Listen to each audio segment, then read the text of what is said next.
सन 1984 की सुबह का वक्त है। बरसात का मौसम है। 14 जुलाई तारीख है।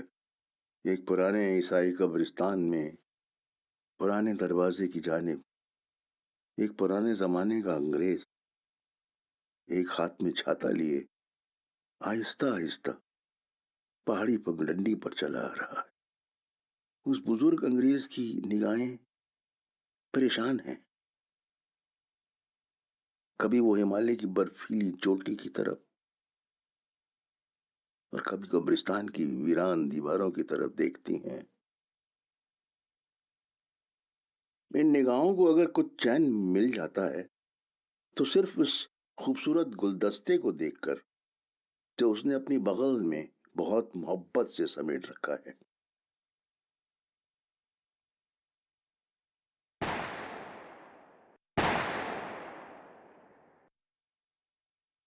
और कभी कब्रिस्तान की वीरान दीवारों की तरफ देखती हैं जो सदियों से रूहों की आरामगाह को संभालते संभालते थक सी गई हैं, बिल्कुल बुजुर्ग की तरह।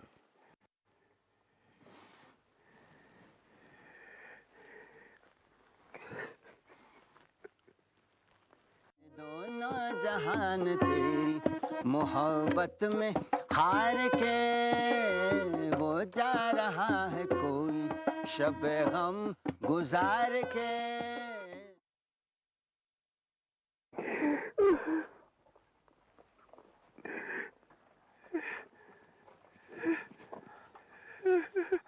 वो जा रहा है कोई शब गम गुजार के।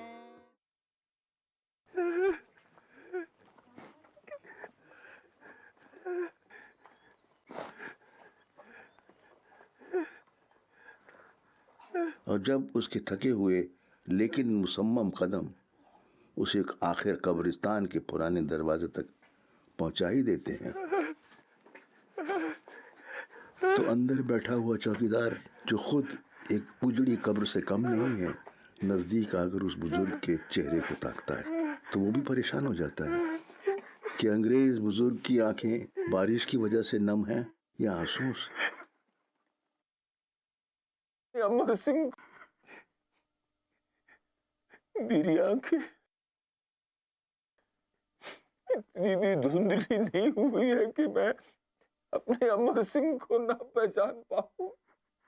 और मुझे भी कोई चश्मा नहीं आया है जो मैं इस नूरे मुजस्सिम को ना पहचान सकूं। बिल्कुल नहीं बदले तुम। देखो, 37 साल के बाद 37 साल के बाद भी तुमने मुझे पहचान लिया। कैसे भूल सकता हूँ? मैंने आपके वालिद मरहूम की कब्र यहाँ बनाई है। हर बरस उनकी बरसी पर अपने हाथों से फूल चढ़ाता हूँ। बहुत एहसान है उनके हमारे सारे परिवार पर।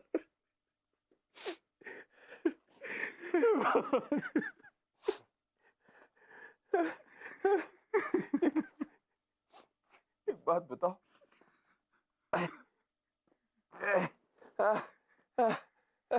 एक बात बताओ कि कलावती कैसी है? ठीक है कलावती। अरे ओ कलावती, देखो तो कौन आया है। देखो।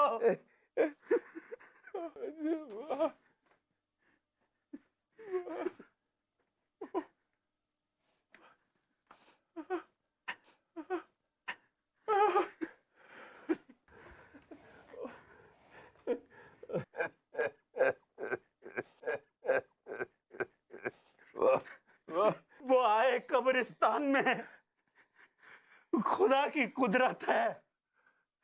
कभी हम उनको, कभी अपने कब्रिस्तान को देखते हैं। अपने कब्रिस्तान को देखते हैं मेहरबान होकर। बुला लो मुझको चाहे जिस वक्त, मैं गया वक्त नहीं कि फिर आ भी ना सकूं। लाए उस बुत को इल्तिजा करके, कुफ्र टूटा खुदा खुदा खुदा खुदा करके। वाह, तुम तो अच्छे खासे शायर हो गए हो अमर सिंह। पादरी साहब, आपकी, मौलवी साहब और पंडित जी की वजह से आज भी इन फिजाओं में शायरी गूंजती है। आप पंडित जी से मिले कि नहीं? नहीं, और उन्हें तुम मत बताओ कि मैं आया हूँ। अचानक उनसे मिलकर मैं उन्हें हैरत अंगेज करना चाहता हूँ, हमारे पंडित जी को। एक बात कहूं पादरी साहब, कहो कहो। आज आप 90 साल के हो गए हैं। मुझे पूरी उम्मीद थी कि आप कोफिन पैक होकर आएंगे कोफिन पैक होकर, सुन रहे हैं आप? और मैं आपकी कब्र आपके वालिद मरहूम की कब्र के बराबर बनाऊंगा और वहां पर आपको दफन करके चैन की नींद सोऊंगा। लेकिन क्या करूं, मजबूर हूं। ये कब्रिस्तान जिंदा लोगों को दफनाने की इजाजत नहीं देता। जिंदा लोगों को दफनाने की इजाजत नहीं देता, सुन रही हैं आप? लेकिन अमर सिंह, आप भी तो 90 बरस के हो गए हैं। आपकी अस्थियां गंगा में परवाही बगैर मरने वाला नहीं हूँ। मैं तुम्हें वो चैन की नींद नहीं सोने दूंगा, क्या समझे? मुझसे पहले तो आप ऊपर वाले को प्यारे हो जाएंगे। क्यों, मैं कुछ गलत नहीं बोल रहा हूँ? अरे कलावती, पादरी साहब के लिए अदरक वाली चाय बना के तो लाना। बिस्कुट भी। अरे कलावती, इतनी जल्दी भूल जाती हो? बिस्कुट से ही काम चलाओगी? कुछ समझी कि नहीं? समझ गई, समझ गई, समझ गई। रब की होवे सना हमेशा, रब की होवे सना, रब की होवे सना हमेशा, रब की होवे सना। तरसन खान सामा की याद आ रही है। हाँ, मैं उनकी बहुत याद आती है, लेकिन सिर्फ उनकी ही नहीं। अच्छा, एक बात बताओ कि तुम्हारे दर्शन ठीक तो है ना? पादरी साहब, आपका दर्शन आज भी जिंदा है। वो आज भी आपकी राह देख रहा है। चलो एक बार फिर से अजनबी बन जाए हम दोनों। वाह, ये कितना खूबसूरत गाना है, कितना अच्छा बोला। ये गाना किसने लिखा है? साहिर लुधियानवी ने लिखा है। लुधियानवी, फिल्म गुमराह के लिए। वाह, बिल्कुल लगता है कि ये गाना उन्होंने मेरे लिए लिखा है। क्या नाम बताया? साहिर लुधियानवी। साहिर लुधियानवी। उनके कलाम में फैज की शायरी की महक है। फैज की शायरी की महक है। मतलब अमर सिंह, यूं है कि फैज बहुत बड़े शायर हैं। वो गालिब को अपना गुरु मानते हैं। तो जिस तरह से फैज के कलाम में गालिब की शायरी की महक है, बिल्कुल उसी तरह आपके इस साहिर लुधियानवी के कलाम में फैज की महक है। चलो एक बार फिर से अजनबी हाँ बन हाँ हाँ जाए।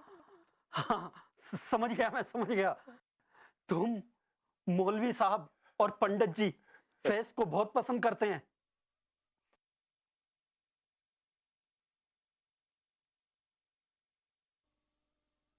ये सबको मालूम था? हाँ पादरी साहब, पूरे लैंडोर को मालूम था। पूरे लंडौर को मालूम था? ओह, उस बदमाश दर्शन ने बताया होगा, हैं? सिर्फ बताता ही नहीं था, बल्कि हमारे जमाने में ये मजाक चलता था कि उससे मिलना और आपसे मिलना बराबर है, बल्कि आपके दर्शन और उसके दर्शन में कोई फर्क नहीं था। सारा लैंडोर आपकी हर हरकत पर नजर रखता था। हर हरकत पर, हर हरकत हर हरकत पर नजर रखता। अब आप मुंह मत खुलवाइए।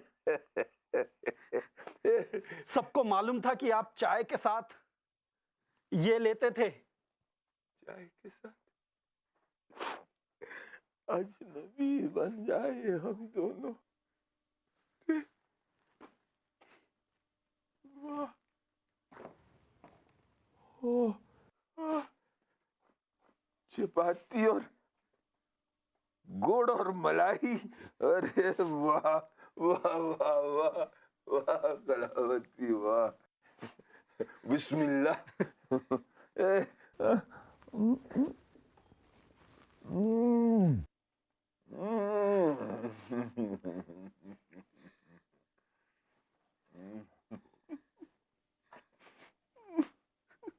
हजारों तरह के ये होते हैं आंसू, अगर दिल में गम हो तो रोते हैं आंसू, खुशी में भी आंखें भिगोते हैं आंसू।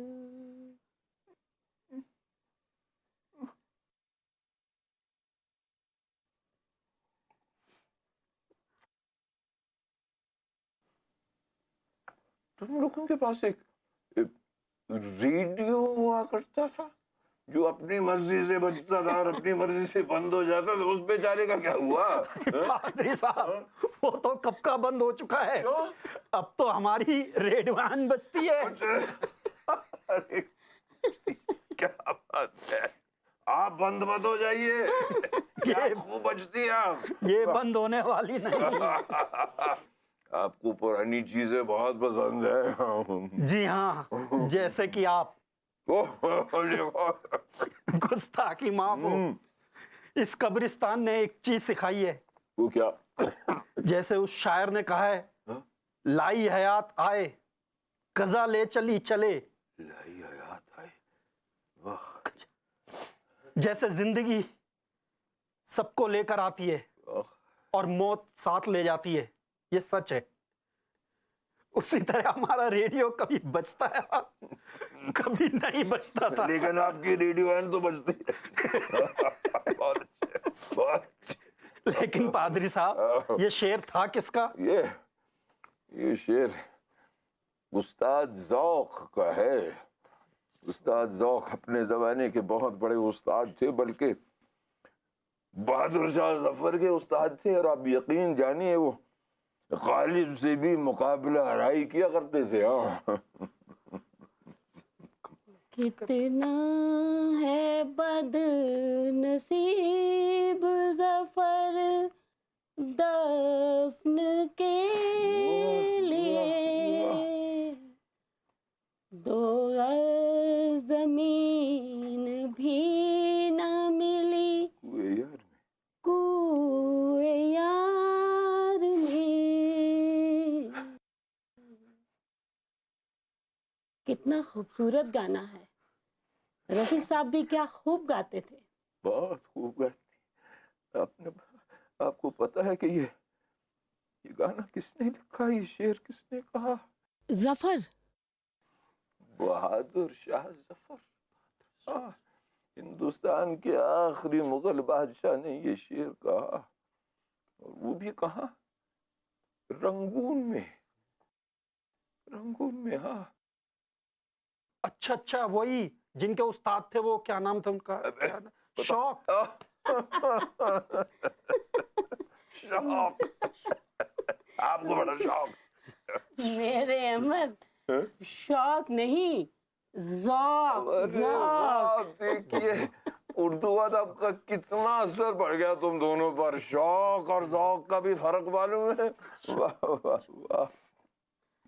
तुम्हें मालूम है कि ये शेर बहादुर जफर ने क्यों कहा? वो हिंदुस्तान के आखिरी मुगल बादशाह थे, लेकिन अंग्रेजों ने उन्हें काला पानी की सजा दी। उन्हें हिंदुस्तान से बाहर भेज दिया गया। कहाँ? रंगून।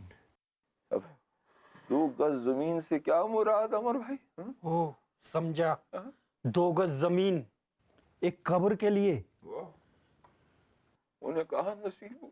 हिंदुस्तान के आखिरी मुगल बादशाह को 2 गज जमीन कहाँ नसीब हुई? रंगून में।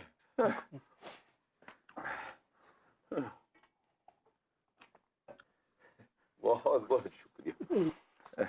रंगून, मेरे पिया गए रंगून, वहां से किया है टेलीफोन, तुम्हारी याद सताती है।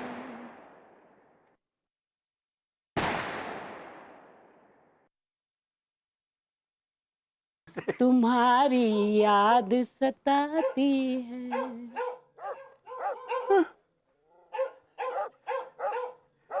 एक बात बताओ, ये जो कुत्ते भौंक रहे हैं, जो 37 साल पहले यहाँ कुत्ते भौंका करते थे, ये उनके पोते होंगे या फिर परपोते होंगे? हाँ, है तो उन्हीं खानदान से।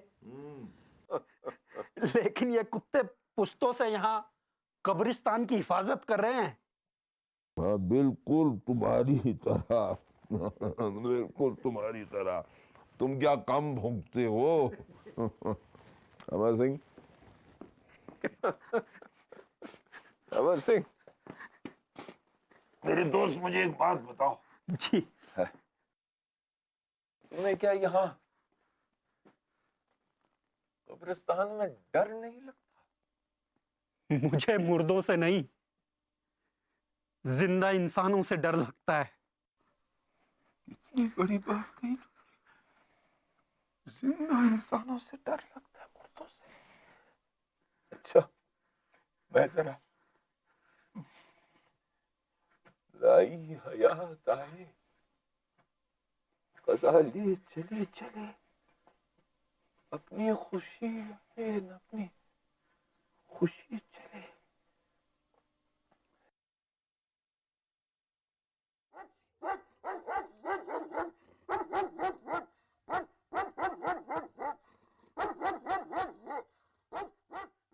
दूर एक कुत्ते की भौंकने की आवाज आती है, लेकिन उस अंग्रेज पादरी पर कोई असर नहीं होता।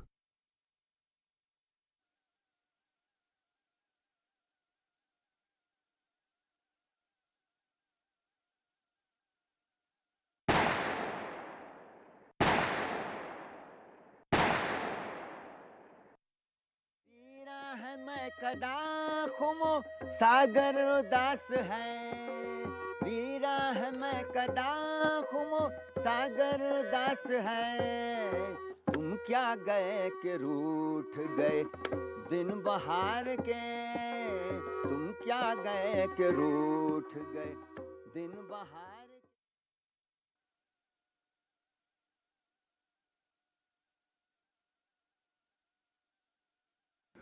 ऊंचे ऊंचे दरख्तों के बीच में से गुजरते हुए और पुरानी कब्रों को आदाब करते हुए वो बुजुर्ग अपनी मंजिल मकसूद तक पहुंच जाता है। अब उसकी निगाहें परेशान नहीं हैं, बल्कि उनमें अजीब सी हसीन सी बेचैनी नजर आती है। दुनिया ने तेरी याद से बेगाना कर दिया, दुनिया ने तेरी याद से बेगाना कर दिया, दुनिया ने तेरी याद से बेगाना कर दिया। तुझसे भी दिल फरेब हैं गम रोजगार के, तुझसे भी दिल फरेब हैं गम रोजगार के। और फिर हवा के एक झोंके के साथ इत्र की खुशबू की एक बारीक सी लहर उस बुजुर्ग के जज्बात पर बरसों के बाद हावी हो जाती है। भूले से मुस्कुरा तो दिए थे वो आज फैस, भूले से मुस्कुरा तो दिए थे वो आज से मुस्कुरा तो दिए थे वो आज फैज, मत पूछ वलवले दिल ना कर दकार के। कब्र के पत्थर को देखकर उन बेचैन निगाहों को सुकून मिलने का सिलसिला शुरू होने ही वाला था, और वो सिमटा हुआ गुलदस्ता गोया खुद ब खुद उन बुजुर्ग के बगल से आज़ाद होकर कब्र पर सरनगू होने ही वाला था कि अचानक यकायक Do not blaspheme his grave.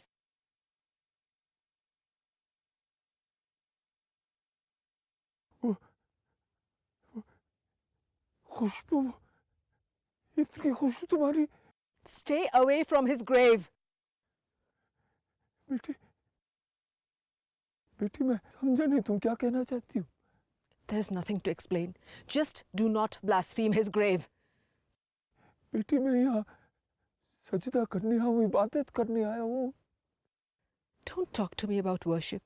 Don't talk to me about prayer. देखो 37 साल के बाद मैं यहाँ आया हूँ, 37 साल के बाद।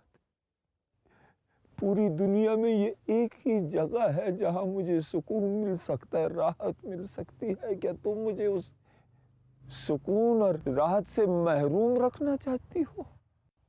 Do not talk to me about peace. Do not talk to me about deliverance. क्या मुझे राहत का हक नहीं? मुझे सुकून का हक नहीं? No. You lost that right the day he died. बेटी, मुझे इसकी हकीकत मालूम है,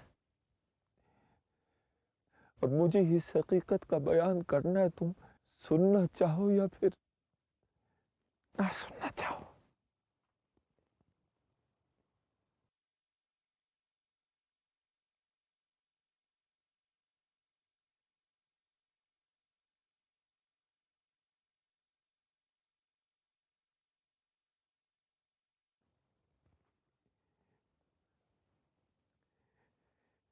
मई का महीना था।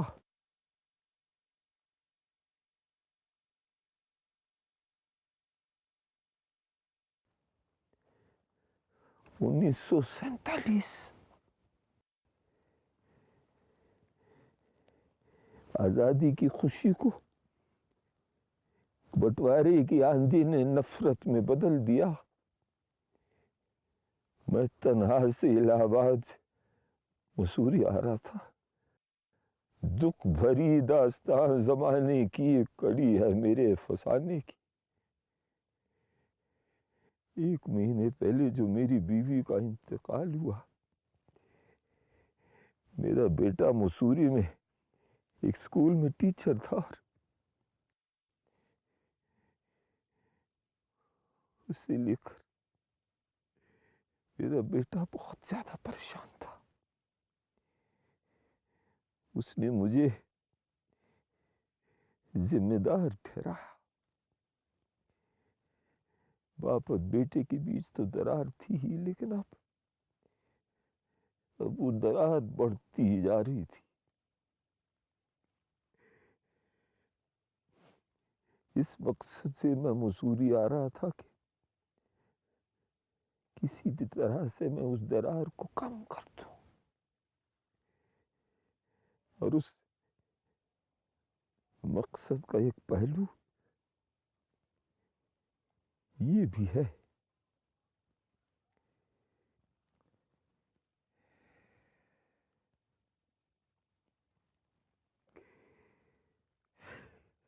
Do you remember this place? इस जगह मैं कैसे भूल सकता हूँ। 37 साल पहले यहाँ किसी का इंतकाल हुआ। 37 साल पहले मेरे साथ एक ऐसा हादसा गुजरा कि मेरी पूरी जिंदगी बदल गई। Then what do you expect from this grave? मैं यहाँ आकर सजदा करके इबादत करके अपनी बेचैन रूह को सुकून दिलाना चाहता हूँ।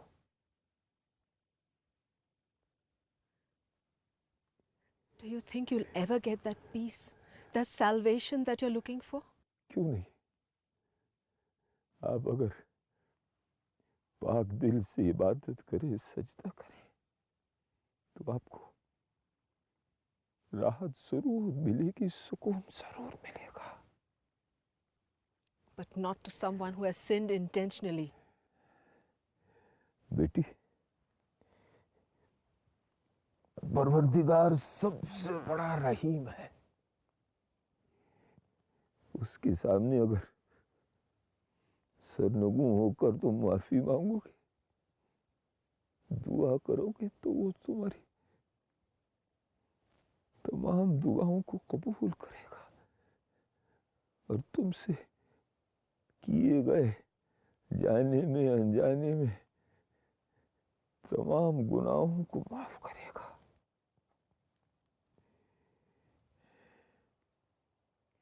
बेटी, इनसे तुम्हारा क्या रिश्ता है? He was my grandfather, my mother's father.